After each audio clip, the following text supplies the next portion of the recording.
recalled to that a couple of weeks ago, and I picked up a copy of Evening Standard on the tube, and I found an interview with the actor Daniel Radcliffe, who, as you probably know, has just got a new girlfriend who's 5 years older than him. I never understand men who are threatened by intelligent women, he says. Maybe it's a Freudian thing. My mum is a really intelligent, smart woman, feisty as hell, so that's always my basis of comparison.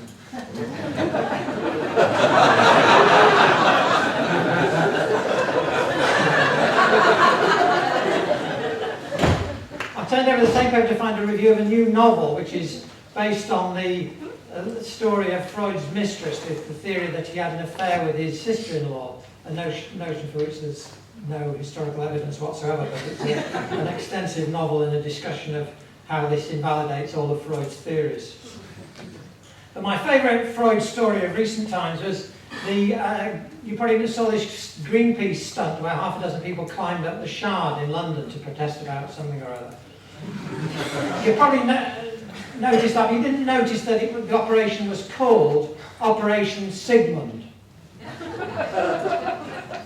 After Freud and his theories on why people climb tall buildings.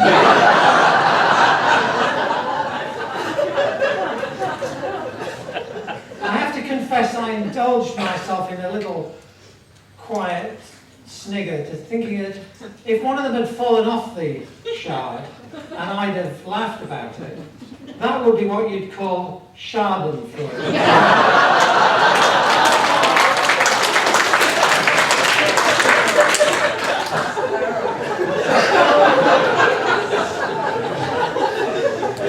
I think that's enough of that.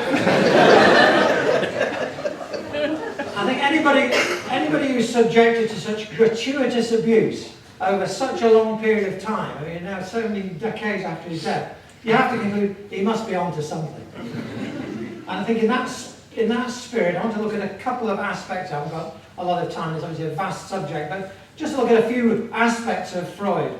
First of all, to look at the writings of the 20s and the 30s, the period of the civilization and its discontents, when Freud shifted his focus of attention from his earlier work on the development of the individual psyche to questions of society and culture and the application of his theories that derive from the study of the individual to the wider study of society.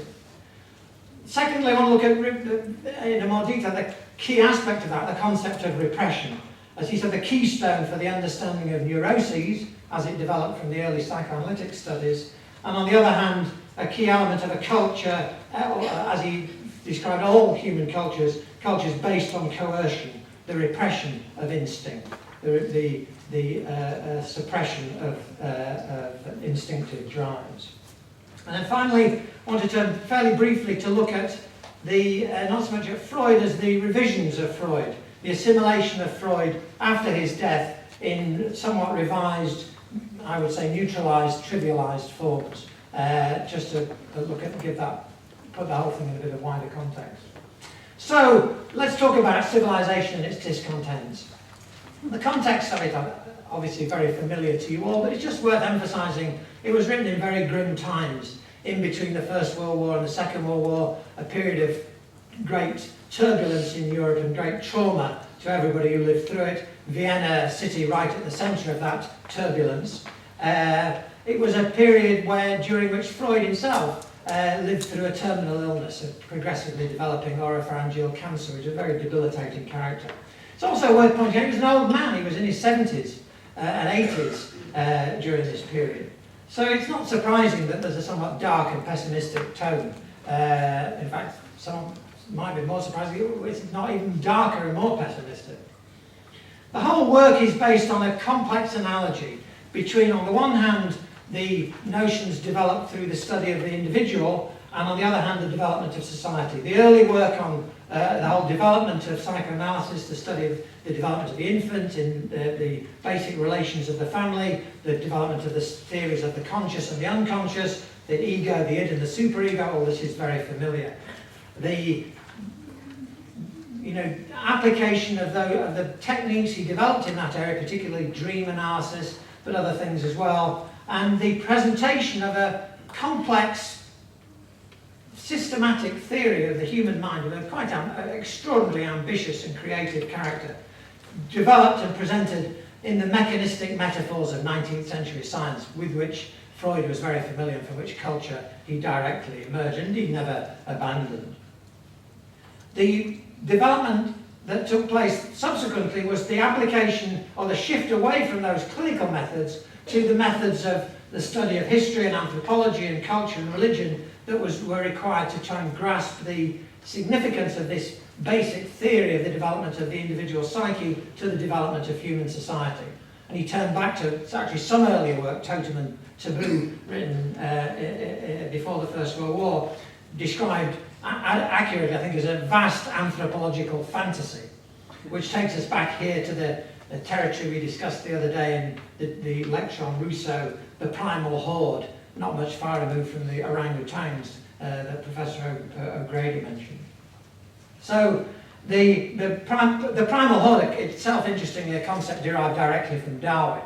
The basic idea of a primitive, primeval human society in which the group is actually not a vast horde, but a small clan-sized group, which is dominated by a single alpha male, and in which the primal crime takes place, the murder of the father of the tribe, and the taking over of his sexual relationships that he'd previously monopolized. This is the supreme drama of human development in Freud's conception, a drama of murder and incest, which led to the development of the basic taboos, the incest taboo, other regulations of human behavior and sexuality, values that were internalized in human society following the experience of this conflict and an attempt subsequently to avoid this conflict. The values internalized in Freud's theory in the development of a parallel to the superego that develops in the individual child in infancy, in the cultural ego, superego, which develops in society and which rules society through the influence of guilt. So you have this complex interlocking metaphors of the Oedipus complex in relation to childhood development and the primal crime in relation to the development of human society. And it has to be clearly recognised that methods used are entirely speculative and the results highly provisional, highly imaginative and creative and striking as the analysis is. Leon Trotsky strikingly contrasted Freud's method with that of Pavlov. He said Pavlov, because familiar to the Russian readers, but Pavlov dives into the well of the human personality and works his way up from the bottom, trying to work out its characteristic features. Freud, by contrast, stands over the well and with a penetrating gaze tries to peer into the ever-shifting and troubled waters below to make out and guess the shape of things. The results were, as Trotsky acknowledged, conjectural, sometimes fantastically conjectural, but nonetheless he was open to considering them, and it made a very simple point that any definitive view on them must await further investigation and further experimentation. I think we're still waiting for the further adequate scientific exploration of these concepts, fruitful and imaginative as they are. But the results we can see at this stage are to present the notion of a culture, human culture, based on guilt. And the key concept here is the development of civilization is paralleled by the development of a cultural superego, a superego of civilization. This is, in Freud's sense, in a sense, an advance, because external coercion is replaced by a sense of internal coercion, which creates a greater security of society, but at a tremendous cost, because the superego that's developed through this process of internalization of external threats is an agency of unremitting harshness.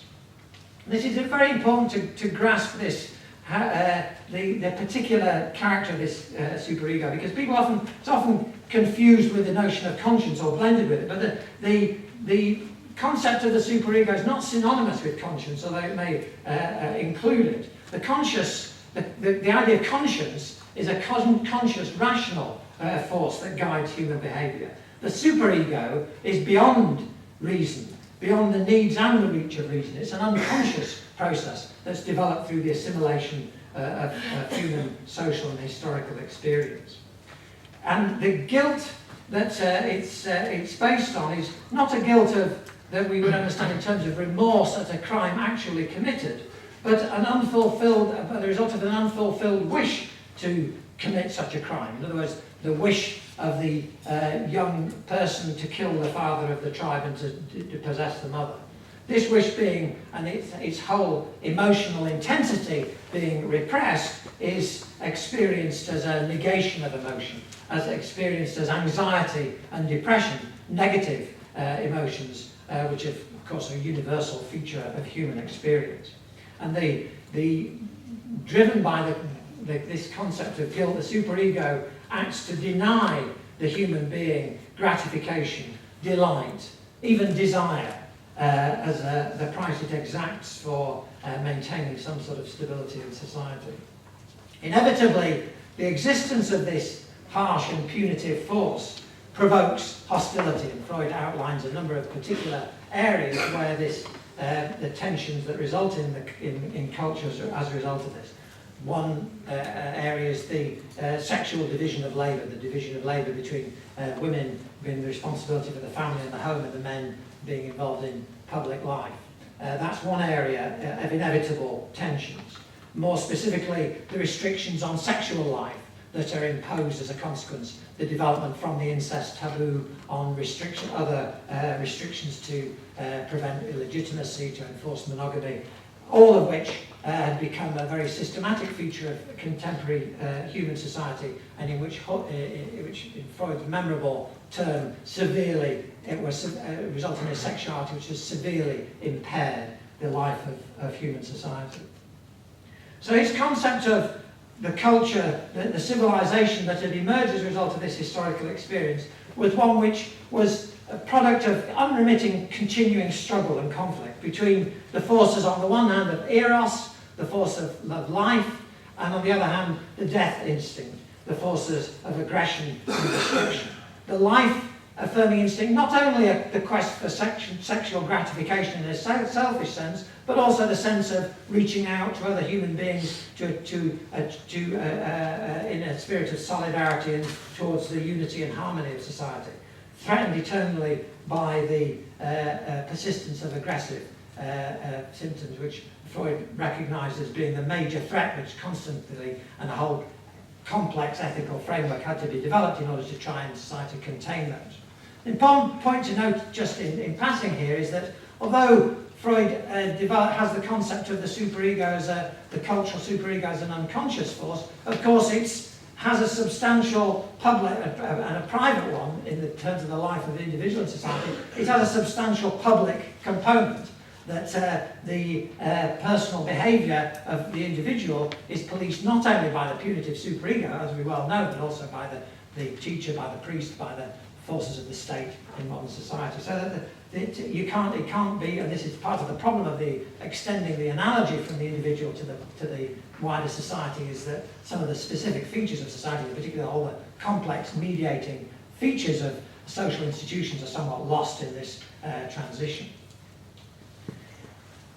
So let's just turn to look at the issue of repression and the concept of repression in the whole Freudian system, because that, as Freud and critics of Freud have recognised, is really the crucial feature of his understanding of the development of the individual and the early stages of psychoanalysis. The recognition of an unconscious process through which infantile desire, the desire to the Oedipal terms to overthrow the father and possess the mother, creates such anxiety that it's repressed, it's blocked, it cannot be expressed, and it's internalized, and that this persists in the sense of a threat of punishment, which is internalized in the superego. That's the consequence of the repression of that intolerable emotional experience.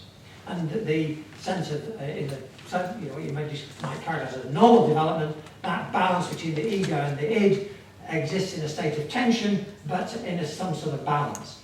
pathological disturbances of those relationships are expressed in neuroses.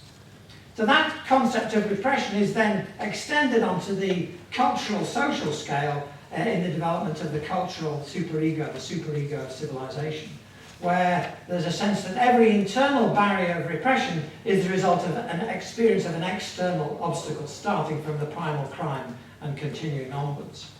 And this is very important concept in terms of what's often attributed to Freud in described as being reductionist or biologism, because he has a sense of the human mind as internalizing that historical experience, and in a sense what the superego represents is the concentration of that historical experience within the human mind. History is accumulated, sedimented. I think what the modern neuroscientists would call it hardwired. You know, it has that sort of almost biological character. Of course, again, this is exists as an entirely speculative sort of theory. It's not. I don't think anybody's yet found the superego using an MRI scan. Right? It wouldn't be taught at work as we speak, looking for it.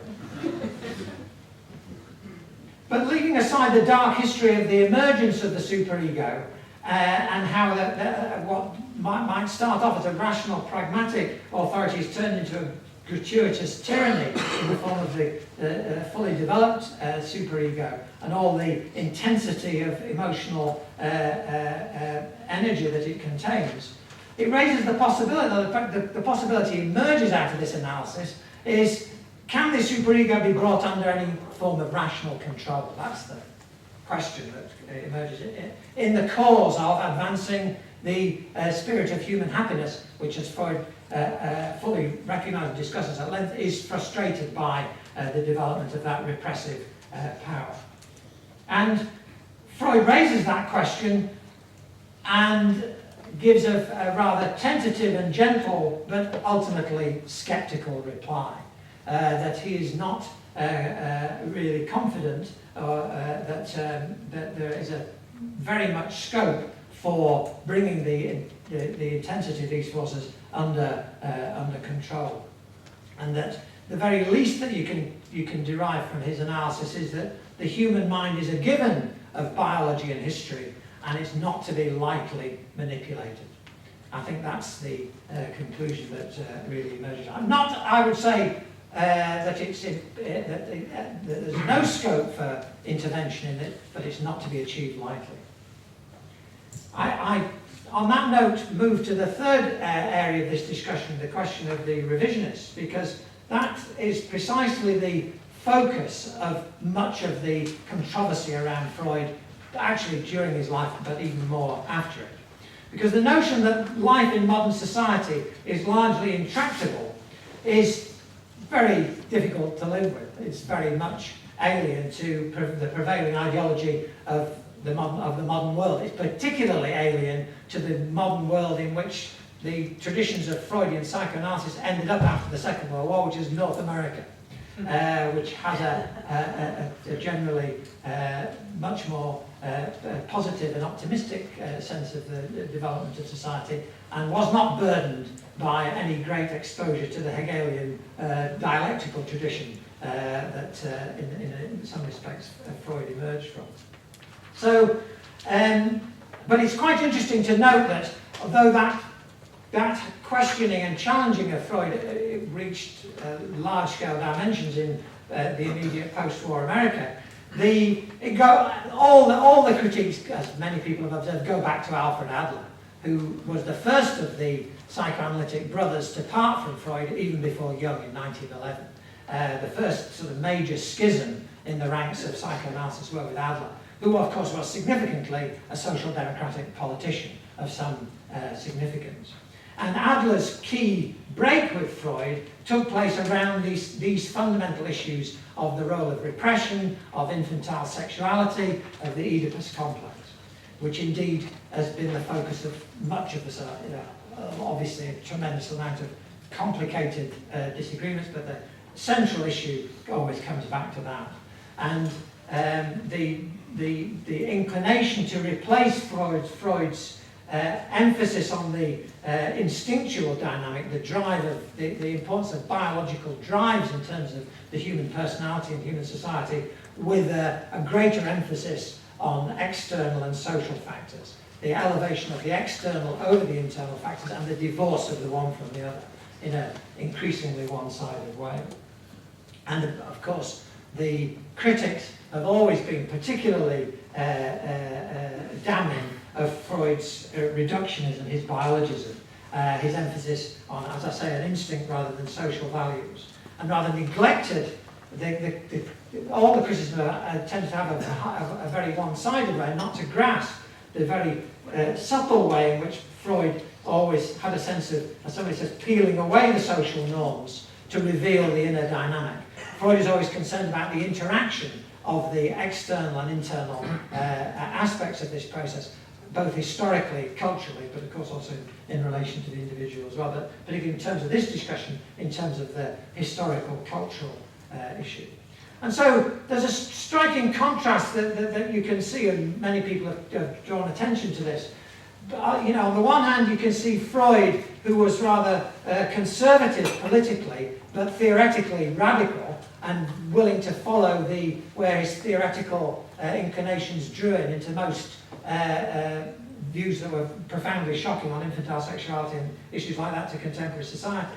But he was theoretically radical but politically conservative. The critics tended to be theoretically conservative but politically radical, or at least liberal social democratic, a tendency which became much more influential in the post-war period when the Freudian, post-Freudian psychoanalytic tradition became influential in the World Health Organization in relation to the, in England, even the Tavistock Clinic is associated with the post-war welfare state. But in the whole development of post-war American psychiatry, you see a shift in that direction, an abandonment of the basic fundamental theories of Freud, and a movement to kind of apply them in a liberal, reforming direction. Another contrast is also very striking here between, on the one hand, if you look at Freud in relation to the techniques of individual psychotherapy in relation to the individual, you see a marked therapeutic pessimism. You know, Freud, as he famously quoted as saying, the best you could say is that psychoanalytic therapy can replace a hysterical symptom with everyday unhappiness. You know, that was far from good enough for the post-war post-Freudian therapeutic optimists, who had a sense of blurring the distinction between therapy and politics, as numerous people have said, to the detriment of both, because you ended up with a dumbed-down sort of, which of course the whole process of post-war, really all sorts of forms of psychotherapy reflect that influence, a sort of dumbed-down therapy with the notion that,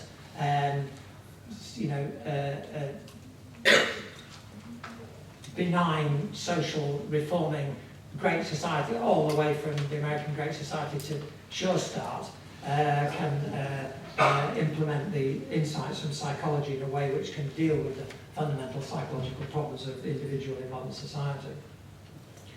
As Christopher Lasch, one of the most prescient commentators on this whole trend, observed, this whole tradition lost Freud's most important insight, which is, in his view, the irreconcilable antagonism between culture and instinct, between society on the one hand and the drives of the individual human being on the other.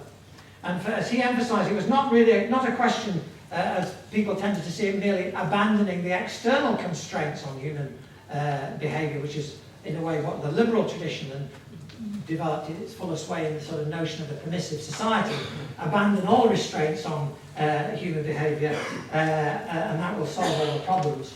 Far from it. What that tended to reinforce was the fragmented, narcissistic individualism that resulted from the wider social, political, economic structures of contemporary society.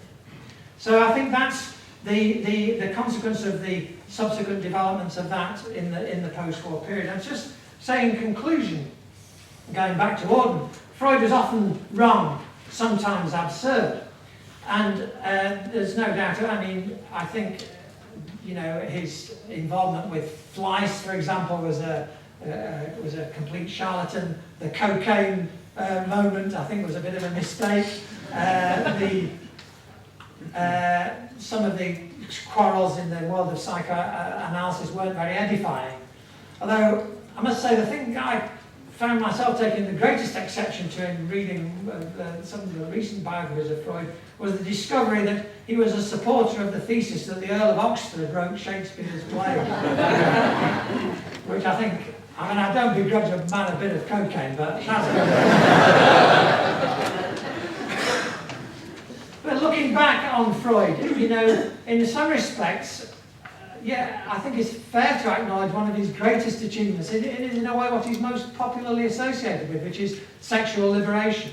That he was militant in challenging civilized sexual conventions. And that's had a liberalizing, beneficial effect on human society. But, you know, and his role in that regard, vastly beyond what he would have anticipated.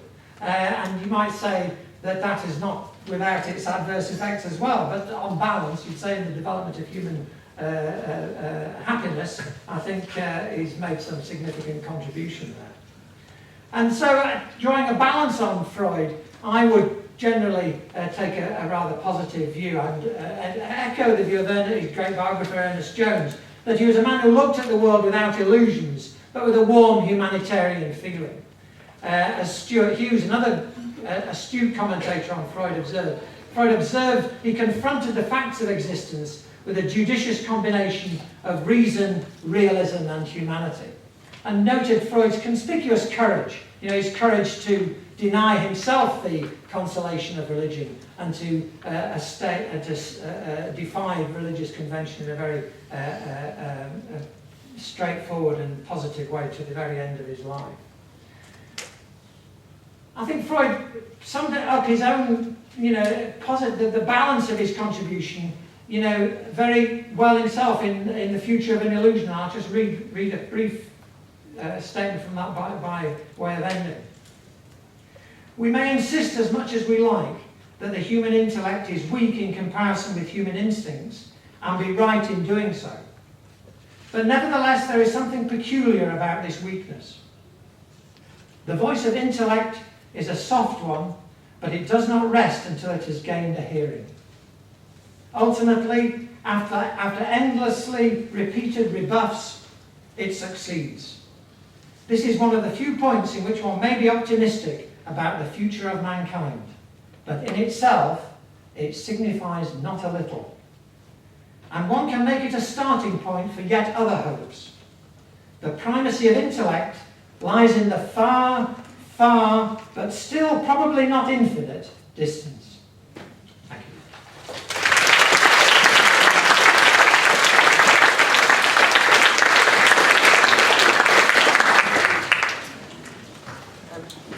you. Thank you very much, Mike. So, anybody who'd like to speak or ask questions, if you could indicate now.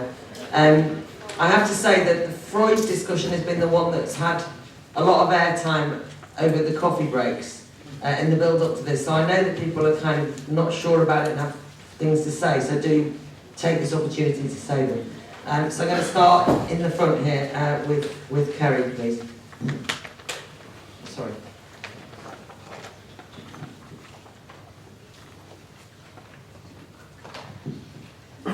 Thank you, Mike. I was really hoping that you'd make everything all right, having been so angry when I read Freud, because I'd expected it to be a bit like reading Hobbes and Rousseau and Hegel and everything else, where you find really positive things, and I couldn't find anything positive. And I was thinking, well, everybody said, well, Mike FItzpatrick is going to say really positive things.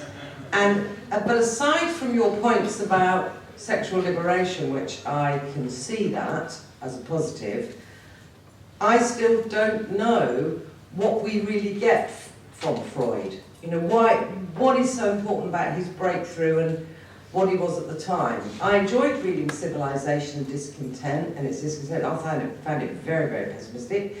I was positively ill over the Leonardo book. I couldn't believe anyone would try and explain human creativity and Leonardo da Vinci by this ridiculous bird tale and repression of his sexuality. I thought it was appalling. I wonder what you think about the Tallis argument over Freud. I think the Lash seemed really good. And I just stuck, because other than what we have now, which is this dreadful infant determinism, which seems to use Freud as its father, or some of it does, I don't know, what's the good stuff here? Okay, that's a question all the time. Right, and that's both to Mike and to everyone and anyone. So I'm going to go here, then right at the back. Similar question, Mike, but it strikes me that in terms of the insights here, it would be the unconscious, and also similar to Rousseau's introduction of a historic element in terms of understanding the psyche. So thinking particularly of civilization as discontent, that there's an internalisation of societal norms, not necessarily that Freud would have seen it that way around. And that represents represents some kind of progress in terms of understanding the psyche. Okay, so if you pass it to that gentleman there, and then we'll have Jenny, and then right at the back. Yes, I'm sorry, it'll be an unintellectual question. I'm 75, and I'm walking around the streets, driving around the streets, looking at women's bums. And I mention this because... No, it's rather more serious. It's rather more serious. Yeah, go on. I did look after my mother with dementia, and she had a twin brother.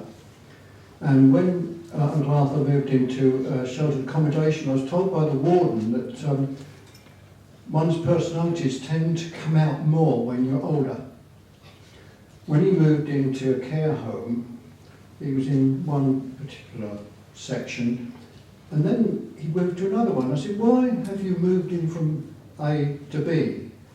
Oh, they said, oh, he had made some sexual advances to somebody. I said, what do you mean? They wouldn't explain it to me. But I'm wondering whether you will explain it to me. But when you get older, you do lose that, what's the word I want? Inhibition. Inhibition and control over your inner superego. Okay, thank you. People pay good money for asking questions or answering questions like that, so I don't think we will. Right, okay, so I've got Jenny, and then right at the back. Well, people know that I'm going to mount an energetic defense of Freud, but in so much as his initial work, the work that Mike hasn't really covered to any extent, because we're obviously looking at when he applies his thought or his speculation to society. But I think he made some very, very major breakthroughs in terms of human psychology. Writing at the turn of the century, when in fact psychology was to sort of split into two very, very one-sided, if you like, avenues. One, behaviorism, which became extremely strong in America, and the other, biologism, purely the early sort of study of the nervous system and so forth. He struck out, in fact, to try and develop a theory which could understand the relationship between the individual and society. He set out to try and, if you like, apply a holistic theory which could understand why society was represented, if you like, in the ontology of the individual. And to do that, he had to necessarily develop the concepts of the id, ego, and superego, because he had to explain, first of all, in relation to the individual, why so much of our life is unconscious, so much of our thought and psychology was unconscious, in fact, and why that unconscious sort of held so much of, if you like, psychological material. So he had to develop that as a concept. And the superego was really his explanation of how social mores or social understanding and social rationality was incorporated into the individual, through education and so forth, was representative, if you like, in the human psyche. And initially he did see it as a disciplining force within the individual. Anyway, I won't go on, but I think that was a major breakthrough, and I think people should not underestimate how important that was in the development of psychology, so that the Russian psychologists like Vygotsky were able to take it significantly further forward in understanding that our psychology is in fact, built on the basis of social reasoning and rationality. But just make one last very quick point about, the sort of psychoanalysis in its sort of early form.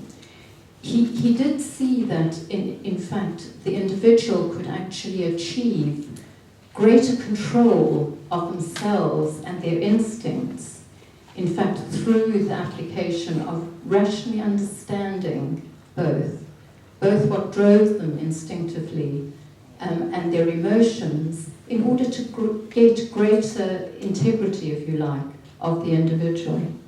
Thank you very much, Jenny. So I'll take right at the back, and then I'll come back to you, Mike, and then we'll go out again. Yeah, Jenny might have partially explained this question. I read a book by Russell Jacoby a couple of years ago, which more recently is an American Marxist who wrote an excellent book on the end of utopia. And I think it was his PhD thesis, and I think he did it under Christopher Lasch, as far as I can tell. And it was a very good, as far as I can remember, analysis of Freud and what came after Freud. And he essentially described Freud as the equivalent of the Ricardo in terms of understanding the kind of the best bourgeois that you could get at understanding a specific thing, in this case psychology. And so my question is he right? And if so, could you explain that so I don't have to go back and read my 30 pages of notes, which I haven't been able to find so far? Well, I think your recommendation of Jacoby is very good. I was very sorry I didn't put, I think the thing you're talking about is published in the form of a book called Social Amnesia, which I would strongly recommend to people. He was indeed a student of Lasch.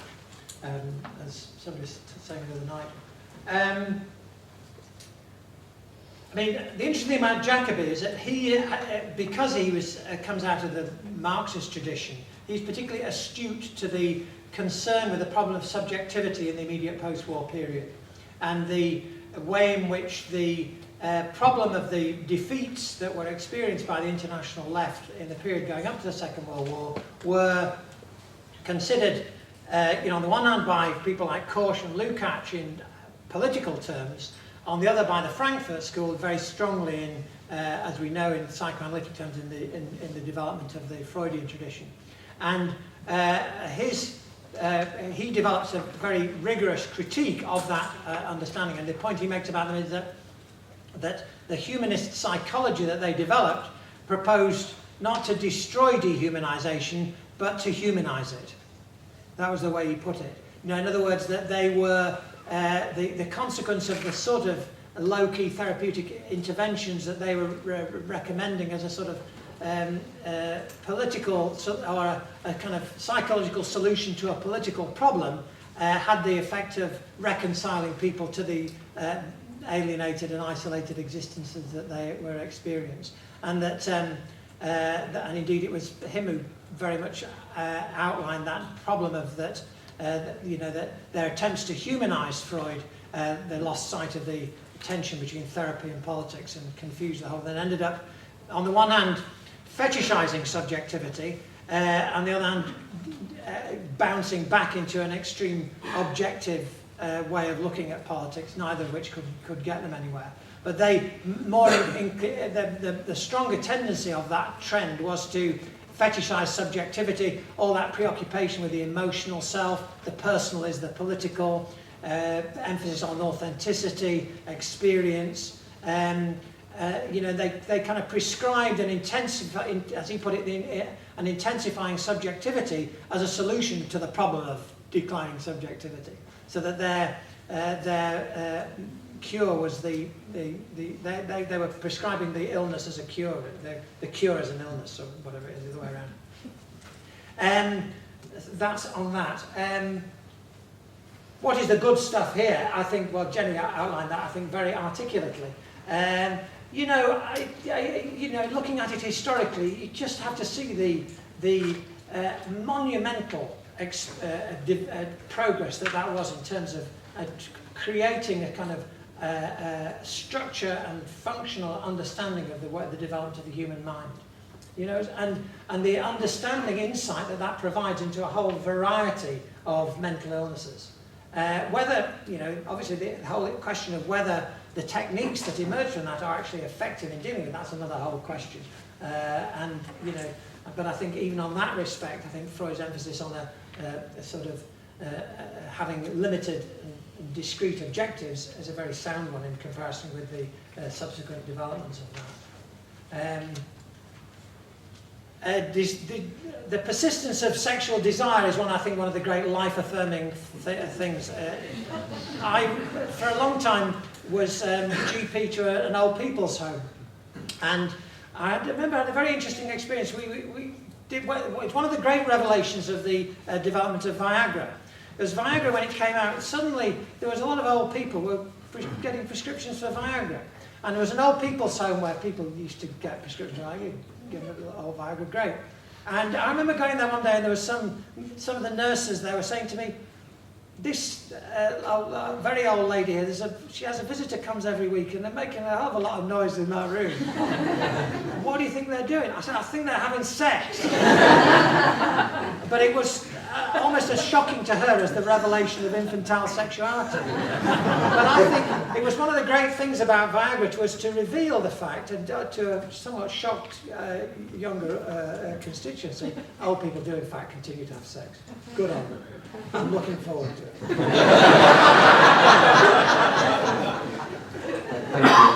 Okay, who else? I saw another hand, but I can't see it now. Let's go away.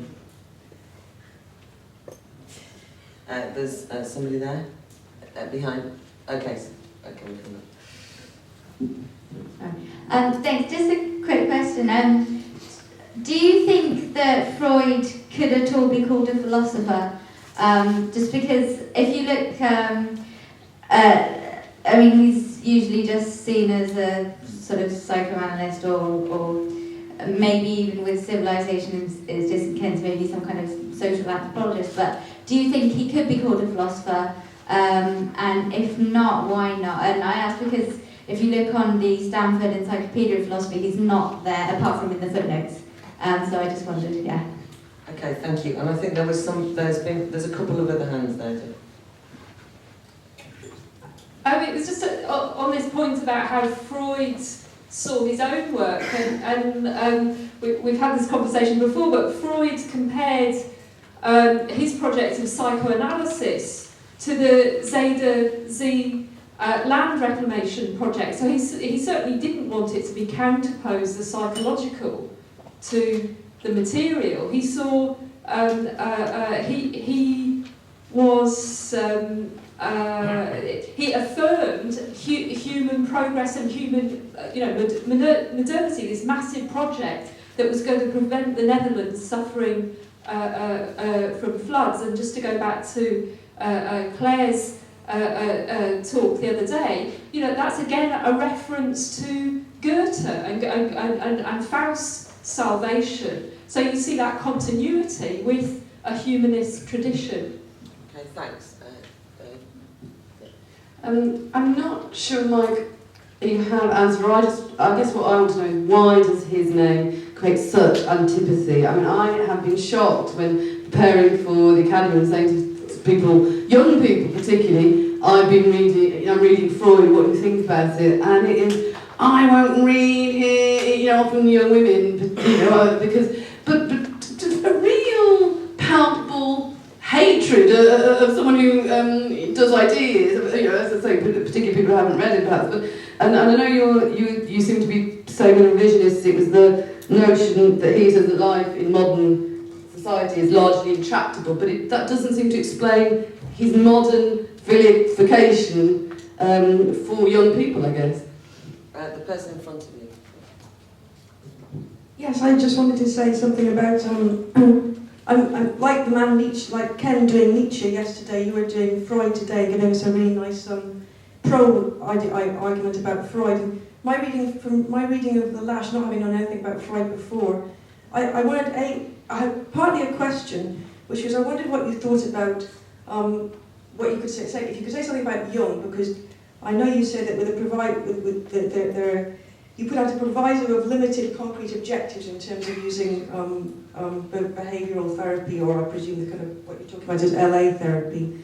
But if Freud said that art, like intellectual activity, joking or fun, quote, opens up sources of enjoyment and pleasure in our emotional life, unquote, and it is inherently subversive, as in wit is inherently subversive. And he seems to be saying that art and humour, quote, righteously express the unclaimed possibilities of our emotional life, then it seems to me that you can use, would you say there's anything to be said for things like Jungian psychology in terms of things like art, for example? And just one last thing I wanted to say about this was that one thing that seems to me very positive about Freud seems to be that he seems to be saying that what is key is understanding that we are divided, as understanding our divided self, and the fact that we are all like this, we're all capable of creating both beauty and horror, capable of both good and bad, and that's an argument for tolerance, really, in terms of the fact that everybody is like that, and humanity should realise that it's all a matter of becoming. We're never going to reach the perfect good person. It's going to be a constant struggle, and understanding that and being able to deal with that is what's most important. Okay, thanks. So I've got Angus. Thanks, Mike. That was great. It is funny, I think, the sort of anti-Freudian thing that says, oh, big surprise, we're human, also human after all, as if we haven't had ample evidence throughout history that the individual is indeed weak and mortal and not a god, despite the positive aspirations to be better. But there can be nothing wrong or anything less more laudable, I think, than using every scrap of evidence you have, jokes, the unconscious, one's dreams, to try and get more self-knowledge. And it is very funny that people run away from that realization or desire to look inside with courage, even if there's some darkness to be found too. Mentioning darkness, could you compare his account of repression to the one we heard from Ken yesterday about Nietzsche? I'm thinking about his distinction between happiness 1 and happiness 2.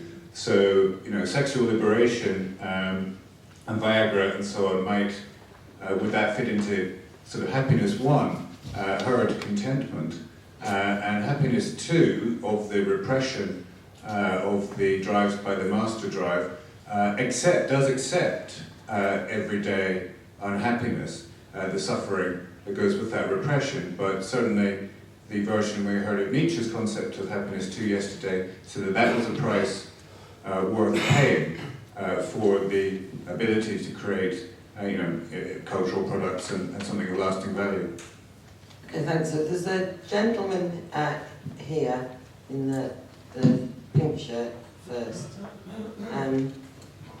So I'll take another couple and then I'll come back to you. If I could just make a non-technical contribution to the big question of where's the good stuff, picking up on something that Jan just said, I think what you might go back and look again at the Auden poem, where he points out that if, in the pre-Freud world, think of all that guilt that was attached to sexuality. Much of it, I'm afraid, sorry to say, was contributed by the Christian Church. I know I'd rather live in a post-Freudian world than a pre-Freudian world. Okay, and thanks. Just a couple of, just behind you. In the discipline of critical theory, understanding the thoughts of Marx, Freud, and Darwin later, and you see how all of them attempt to scientify, attempt a sciences on the human, be it in economy or in psychology or in biology. Do you think psychology ought to be considered as a science now? Okay, thank you. And then right at the very back, and then I'll bring Mike back in, and then we'll have a final round, so if people can think of the last things they'd like to ask or reflect on. I was reading 5 lectures he gave in 1909 explaining psychoanalysis, and one of the interesting things that he talked about, you mentioned the unconscious process through which infantile desire is repressed. But, in these 1909 lectures, it describes how people repress what he calls traumatic episodes. And so the talking cure is a way of revisiting that repressed memory and enable the individual to achieve self-mastery as a result, which I think is a nice idea. But I think that the weakness I was thinking of was that he sees self-mastery as a sort of revisiting of past memories and doesn't see self-mastery in terms of being able to orientate yourself and sort of assert yourself in the present, oriented towards the future. Because if you think about a lot of the memories that you might repress, does it help to revisit those past memories? So did he put too much emphasis on sort of understanding historical memory? Okay, okay, so a lot of things. Let's start with the Nietzsche thing first. I think there was some discussion about Nietzsche yesterday. One of the interesting things about Freud was people often drew attention to the parallels that were drawn attention to yesterday between Schopenhauer, Freud, Schopenhauer, Nietzsche. Freud quite categorically denied ever having read Nietzsche, although Ernest Jones apparently disputes this in his biography, so he actually did read it, he just didn't want to acknowledge that he'd read it. But I don't think he did, so the answer to the question, he wasn't much interested in philosophy, and I don't think he considered himself in that tradition, but obviously, Nietzsche and Freud existed in the same world and responding to the same sorts of issues. There's a very interesting discussion of this relationship actually in one of Lionel Trilling's books, where he draws attention to an element of that he says what's interesting about Freud is, though, of course, as is well known, Freud was vigorously anti-religious, but that there was a stratum of hardness that ran through, he said, hardness running through the Judeo-Christian tradition, which had an element that was persisting through Freud, that the sort of acceptance of the mystery, as he put it, mystery and naturalness of suffering. It's almost the echoes of the book of Job. And there is clearly, when you look at that primal sin, a very strong echo of the whole doctrine of original sin there. It's very, and Freud was a great admirer of Milton in terms of, probably read Milton more than he read Nietzsche. So there's an interesting element there. And Trilling asked this question of the same sense of Nietzsche, is what was Freud's intention in his work? What was it? And he draws out the idea of an authentic imperative in Freud to develop the dialectic between eros and death that was essential to man's nature. Very much parallel with Nietzsche's notion of the energizing pessimism of the Greeks that he clung on to, that in response to his revulsion at modern culture and the death of God and the sense of weightlessness and the inauthenticity of experience and all that.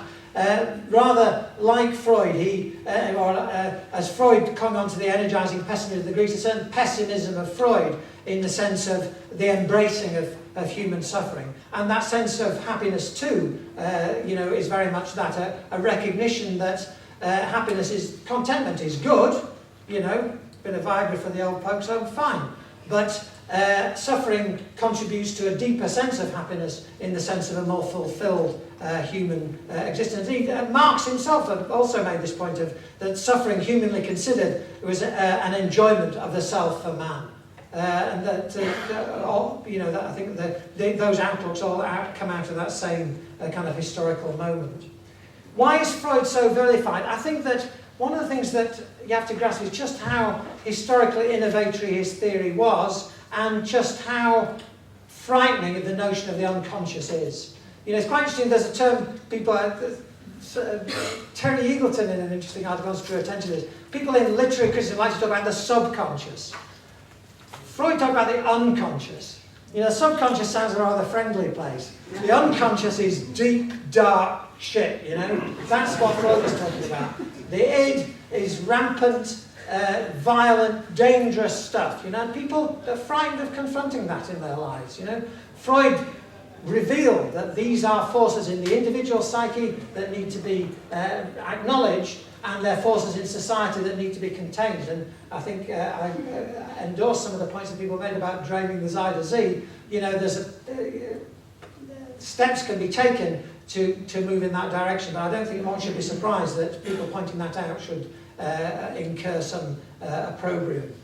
Jung, I think Jung is not, I think the key issues as ever were infantile sexuality, the Oedipus complex, and then a lot of, you know, other issues as well. And Jung then took off into a much more mystical direction subsequently, took him into some fairly strange places, and no doubt, you know, a lot of interesting stuff there, and would be of interest in the world of artistic creativity and archetypes of the collective unconscious. It's all interesting stuff, but it took him a considerable distance away from Freud fairly rapidly.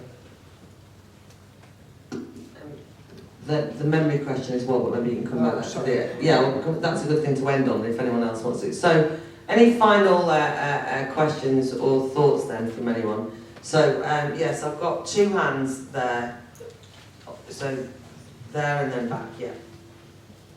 Thanks. I was just listening today that they're going to create an opt-out system for pornography, which is essentially a ban for anyone in the age of 18 in their parents' houses. I was just wondering what you'd think Freud would think about that, and how it may then lead to perhaps a difference, because it's actually legal to have sex over 16 perhaps, but not legal, still illegal now to actually watch pornography, which is a bit of a strange thing which might perhaps change the dynamic. Okay, thank you. Interesting. Yeah, and there. Yeah, I mean, I must confess, I really like Freud. And I don't understand what the problem is, or why that little book on Leonardo should raise any difficulties. It's a fun read. Yeah. Anyway, I think that Freud's got to be seen in the context of the time when the unconscious is historically discovered in the late 19th century. And I think it's part and parcel of a group of individuals who have for the first time realized that it is both necessary, but it's also possible to have knowledge of the self. And that is something that humanity has been striving towards for a very, very long time. Historically, people have tried to interpret dreams, and there's a very long attempt to interpret dreams and to make sense of what it is that's occurring within the self. And I think what happens in the late 19th century is there's a kind of a double process. On one hand, a positive process of believing that science could now be applied to the study of people's internal life. And there's also a negative impulse behind it, which is that there is a kind of loss of faith in rationality, in reasoning, and in science. I mean, those two complex things come together in this turn towards the unconscious and the psychological influence of the late 19th, early 20th century.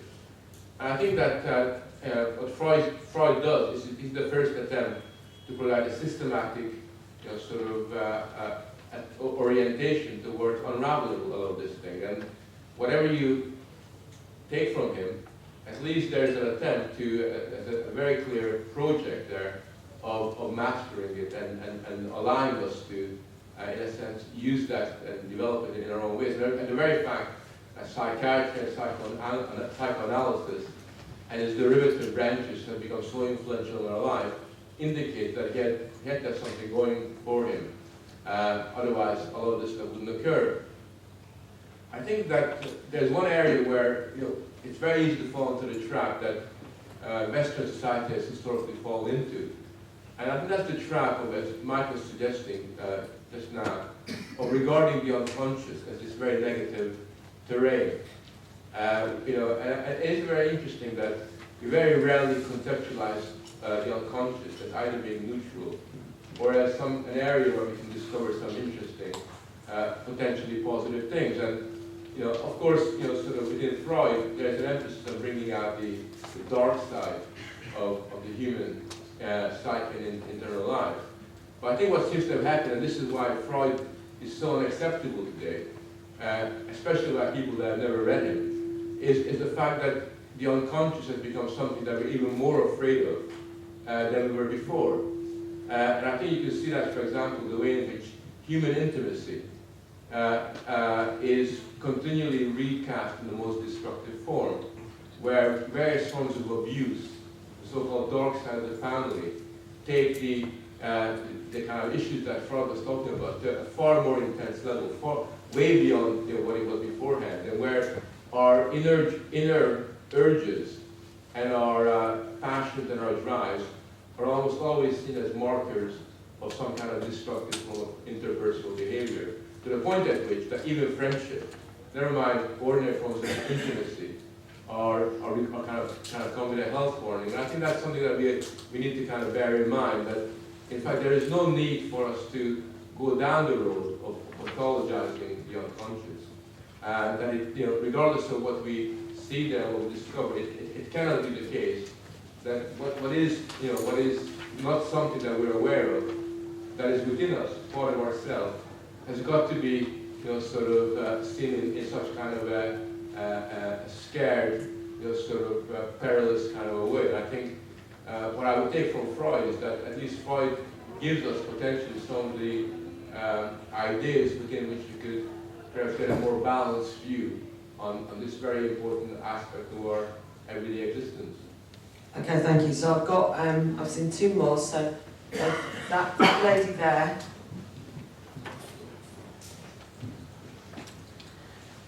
Just picking up on some of the things that people have said about the kind of embarrassment or complete lack of ability to accept what Freud says. And I had this really strong memory of being at secondary school, and my RE teacher, who was really, really well versed in psychoanalysis and all that sort of stuff, I said, so, you know, we hear this name a lot. What is Freud? What does he say? And he said to me, he says, you want to kill your dad, have sex with your mum, and that's it, really. And not a fair analysis. And I was wondering whether you think that maybe it would be healthier for everyone to, well, I think it would be healthier for everyone to maybe read Freud, understand what is it actually about, and whether you thought the place of that would be in schools, maybe in secondary schools, especially considering that the current sex education we have tells us that we're all going to get chlamydia, get pregnant, turn green and die. Yeah, I was wondering whether you thought that would be a way to try and get him more well understood and less maybe feared and stigmatised. Okay, thank you. Yeah.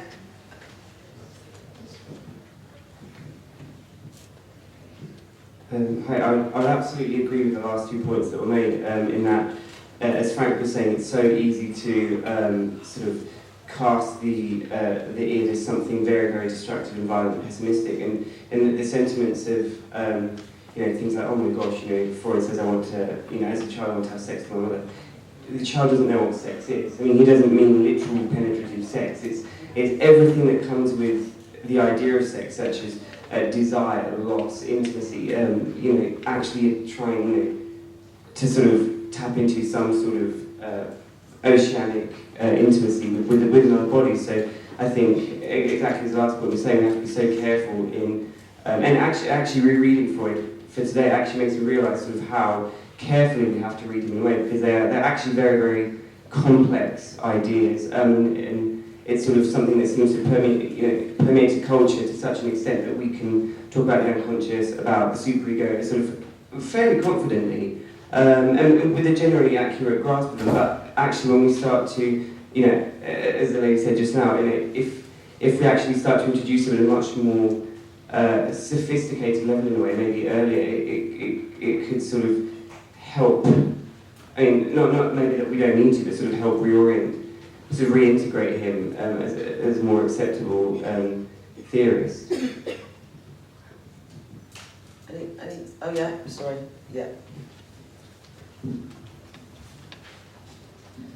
Just off from that point, I was just wondering, in relation to with Freud, often you find in critical discussions that the particularities are latched onto and the generalities of what he's saying are sort of, as a result, left behind. So often ideas like sex is conflated with sexuality in Freud, and sexuality is far more complicated a process in Freud than sex is.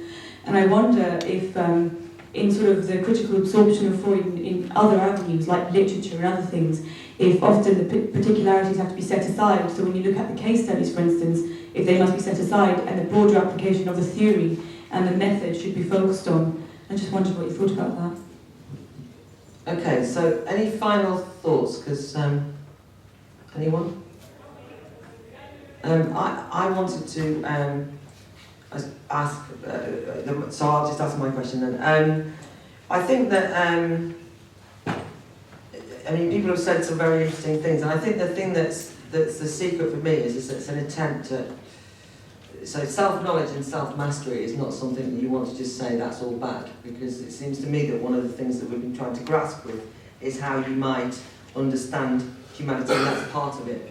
And so people have made, but one of the things that I think people are nervous about, but one of the things that we should consider is this idea of over-determinism. But it does strike me that one of the positive aspects of Freud is that he isn't somebody who goes along with kind of social determinism, kind of this idea that everything out there is what makes you who you are, and that's something that we can valuably consider at the moment. He also actually, despite being in the kind of realm of science, isn't a biological determinist. I mean, it seems to me that it's an invalid comparison with the kind of neuroscience stuff, because actually it's more complicated than that, and he's not making it a claim for kind of like your body makes you do certain things. So I think that that's also worth bearing in mind. But I suppose that one of the things which one has some nerves about are things like the therapeutic turn. This is not his fault, but I'm pointing out in the contemporary period the pathologizing of everyday behaviour, the attempt at explaining things through psychology that are not necessarily explainable in that way, and the question that was asked at the back about memory, and the idea that, at least in relation to some of the contemporary issues that we face, that people try and suggest that one will be permanently scarred by what has happened when young, and you know you should go over everything in order to resolve the problems that you have in the present. That's obviously something which at least some of us are rather nervous about, and it seems to have similarities. I don't accuse Freud of that, but I can see the nervousness and the tension that lies therein. So if you'd like to kind of give us your final thoughts, Mike, but I think that one thing that we could all say is that it's been very worthwhile looking at Freud again for me, and just actually reclaiming the very positive aspects of it. So thank you for your dwelling on that.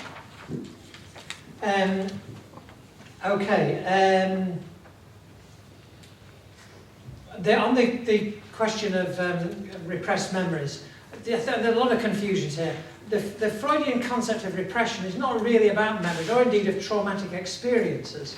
It's about this concept of the repression of intense emotional experience. And this is, there's that whole historical controversy were people telling them, told fantasies about maternal seduction and killing the father. Were they telling true stories, or was it their fantasy? But the essence of that Freudian concept of repression is not either repressing a memory or an experience of something that actually happened, but a repression of an intense emotional experience, too intense to be borne, and therefore it's internalized and develops in the various, contributes to the development of subsequently of the superego. That whole concept of repression has been then sort of led on to all these controversies about, can memories of genuine traumatic experiences, children obviously experience traumatic things, and they apparently have suppressed them. It's actually very unusual for very young children to lose all memory of a traumatic experience in that way. Then there's the whole recovered memory notion and the controversies that surround the encouragement of recovered memories by various sorts of therapists. This whole area, I think, is very influential on Ray Tallis's view of Freud, because as somebody who's experienced this whole degenerate kind of consequences of the whole therapeutic thing, has a very, very big influence. And that's then kind of wheeled back to identifying some sort of fundamental problem in Freud's analysis of human subjectivity, which is really what he's concerned about. But I think what Freud is doing is trying to identify the limits on human subjectivity. The human subject is limited by all sorts of things, by the human body. There's a limit on what we can do as human beings. It's a biological limit, which can be, transcended in various ways, but it's a limit. The human mind is a limit on human subjectivity. And the historical development of the structures of the human mind exert an influence on, and a limiting influence in some respects, on the human subject. And I think that's what the Freudian analysis is about. I think I disagree with Ray's take on that. I very much agreed with the point about the need to be very specific in terms of grasping the particularities of Freud's analysis, and that obviously is true in relation to the case studies, which are very revealing and very useful, but need to be read very carefully in terms of understanding the sort of method that he was using, and in terms of being to the extent to which it's possible to generalise from it. I think that there are obviously tremendous problems about the whole question of the application of Freudian psychoanalysis as a therapeutic technique, which I'm really not competent to go into.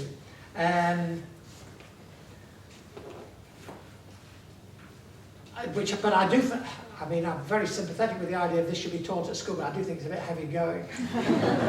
And I think getting the proper balance on that would be difficult. Final point, what would Freud think of the ban on pornography? I have no idea. But I know one thing, he wouldn't have had pornography in the house. And neither would I. Thank you very much.